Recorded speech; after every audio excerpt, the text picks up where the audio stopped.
fight of the year. It is finally time for our main event. It's time. You've had your turkey. You're getting ready for your champagne. Let's put it all together. We're talking fight of the year.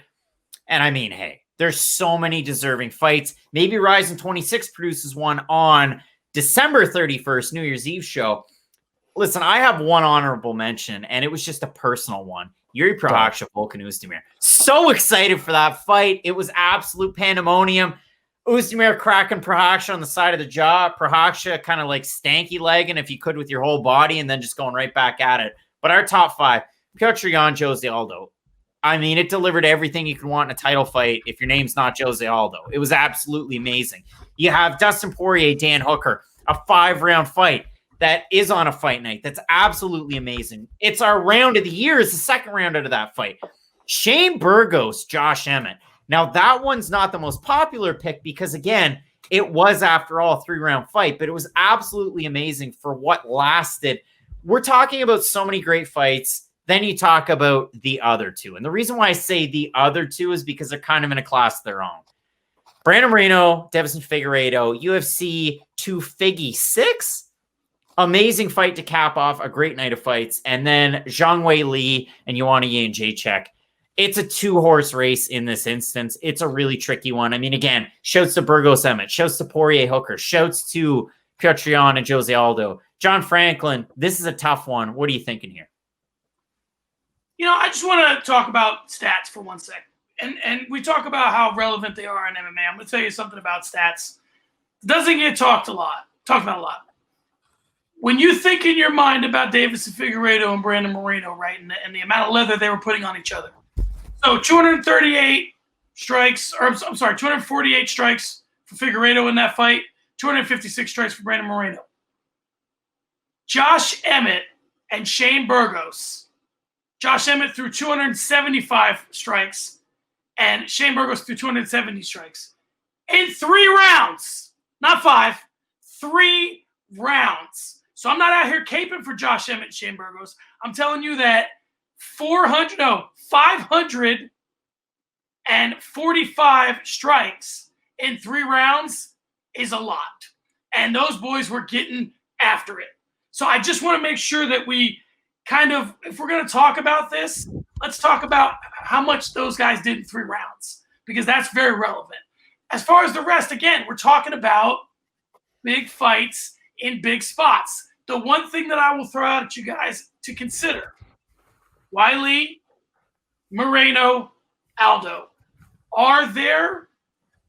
is the fact that we look at these like fight of the years because the 3 of them outperformed what we thought they were going to do, and thus we look at it differently? Are we doing the Joe Rogan narrative thing here? Or do you think that they're legitimately, fights of the year? I think they're all fights of the year, but there's something to be said for, you start watching that Moreno-Figueiredo fight, and you're like, man, Moreno's doing pretty good. Start watching Weili. I can't believe somebody's trading with Joanna like this. You start watching Aldo and Jan. I thought Aldo was done. There's something to that. So I'll let you guys chop it up now, but that's kind of what I see when I look at this. Matt, I just want to say one thing about that Shane Burgos Josh Emmett fight. We're cracking. It's going crazy. People are getting knocked down. It's absolutely amazing. Does Josh Emmett wrestle anymore? Who knows? But I look at that fight and I think of Shane Burgos in my head, and maybe it was because I was there when it happened. Every time I think of Shane Burgos, I think, remember that time he got in a boxing fight with Calvin Kattar and did barrel rolls because he was getting outboxed? He definitely showed me that he could still hang with the top of the top at 145 pounds. Even though he didn't win that fight against Josh Emmett, kudos to him. That one, by far, it's the only 3-round fight on here, was the best 3-round fight of this year. Hands down, bar none, not even close.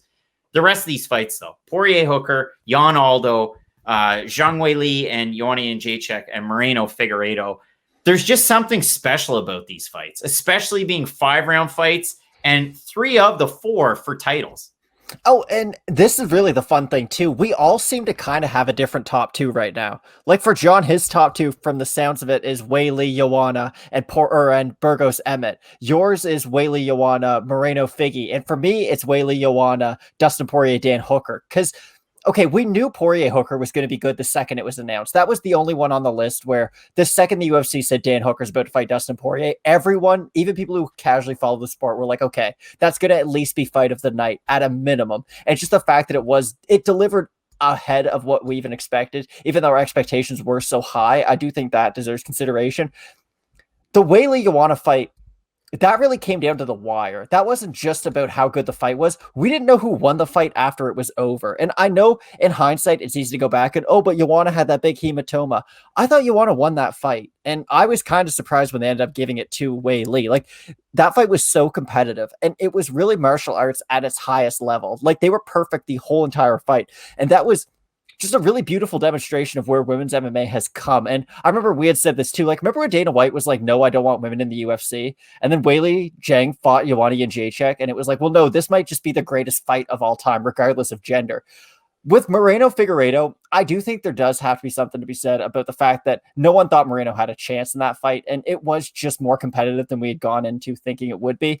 And same thing with Jan Aldo. Aldo coming off a loss and getting the title shot wasn't all that justified, but still the way that he was able to compete until the very end. I know the 5th round was just horrible if you're a Jose Aldo fan, but Jan just kind of ran over him when the fight got really competitive. So for me, my top 2 have to be Poirier Hooker and Weili Joanna. Now, there's definitely a connecting thread, and the red guy to my other side has something to say. So, red guy, let's hear from you. Never going to live this redness down. Nope. Again, as the old head here, let me tell you one more thing about Arturo Gatti and Mickey Ward. Jim Lampley said the most relevant thing that's ever been said about Arturo Gatti, which is you don't remember whether he wins or loses. You only remember how he fights. And the only reason that you're going to remember who won these fights is because a lot of them were for belts. And you'll remember who left the fight with the belt. You'll remember that Jan was the champion, not Aldo. You'll remember that Figgy was the champion, not Moreno. You'll remember that Weili was the champion, not Joanna. That will be the thing. If none of these fights were for belts, 10 years from now, you'd have no idea who won. I know a lot about Gatti Ward. So I know that, Ward won the first one and Gatti won the next 2. But for a long time in my brain, I couldn't remember who it was that won and which fight was which, because they were just great fights. They all get lumped together in your brain. I think that's what we're looking at with these. That's what an all-time fight is. You kind of forget who won. And I mean, really the thing, if you go by the logic that Matt, you brought up, a connecting thread between the 3 of us, there's one fight that we have that's in our top 2, and it's Zhang Weili and Joanna Jedrzejczyk. And listen, to me, looking at this and going, okay, well, what are most people probably going to pick? Recency bias with Moreno Figueiredo. It was a great fight. It was for a title. It ended in a draw. We'll get the second fight in 2021. That's definitely deserving. It's crazy to think that Zhang Weili and Joanna Jedrzejczyk fought with fans and a crowd. It's been a while since we've had that. Now, 2021, different animal. Maybe we get fans in the crowd for some of these other fights. But with that fight, the atmosphere around it, the fact that, women strawweights can do this and put on this impressive of a performance. A lot of people, it was like, wow, totally awake. And now I'm excited when Carla Esparza, if she does fight for a belt, or the return of Rose Namajunas, or you name it, it gets people excited about this. And I really think that with a fight like that, you're going to get that ripple effect that everybody talks about. Like up here in Canada, you want to make a basketball reference? Matt, you remember no, you won't remember this. I remember this. When Vince Carter broke through with the Raptors, when he was winning dunk competitions, when he was going, it's over, even though that dunk wasn't the best dunk that he had that night, kids in Canada flocked to basketball. It's the same thing, kids in the States with soccer. John, I'm sure Landon Donovan was a pretty big example and a pretty big reason why a lot of American kids get into soccer. Now the MLS is a big thing, even with a lot of imports. With Zhang Weili, Joanna Jedrzejczyk, although the pandemic probably plays into it a little bit, I bet you there's a lot of women and girls that get excited and it's, women and girls can do that. Why not put my daughter into combat sports? Why not? Instead of some of these other sports. So for me, that fight signifies so many different things. And I can't put myself into their shoes or, into parents' shoes or what have you, but it just means so much. And I really do think that Weili really set herself up well for a 2021, really left, an imprint in the minds of a lot of combat sports fans. And when a lot of people look back at 2020, I hope that Zhang Weili is right up there, top of mind for a lot of people, because for me, she definitely is. John Franklin. Well, the interesting thing about what you said is that these things usually take about 5 or 10 years. And Joanna and Weili are a byproduct of Ronda and Misha in a lot of ways. And I think that that's kind of what you're going to see from these fights. These fights are going to birth, there I go again saying that, but are going to, bring about a lot of, they're going to affect the sport, in a way that you can't tell right away.